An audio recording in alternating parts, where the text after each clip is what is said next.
sliber svejsningerne og pudser overfladerne, sådan så de er klar til montage. Jeg har blandt andet været på en cykelfabrik og ved Hansson og Knudsen og lidt rundt omkring. Jeg har været her på Jævs i 10 år. I og med at jeg har været på en cykelfabrik og rundt omkring, jamen, så kan jeg jo lave det meste selv, og på den måde jeg synes jeg da selv, jeg har hænderne skruet rigtigt på.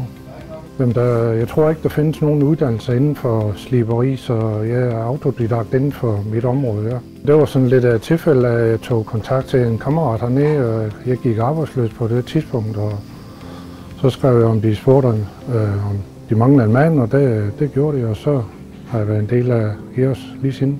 Jamen, jeg synes, en god arbejdsplads, det er gode kollegaer, og vi kender hinanden alle sammen og kan snakke sammen alle sammen, så det synes jeg sætter stor pris på. Jeg synes selv, jeg møder op glad og smilende og siger godmorgen til folk og snakker med alle folk, og så det synes jeg er vigtigt. På Jævs der har de jo frihed under ansvar, så jeg har jo lidt egen afdeling, og så hvor man skal jo bare passe sit arbejde og gå efter det, der står på computeren, så tilrettelægger man jo selv sin hverdag. Og så er der jo 4-dages-uge, så det synes jeg er rigtig rart, at man kan lægge alle sine tandlægeaftaler og lægeaftaler om fredagen. Så ja, man har lang weekend, det er meget rart.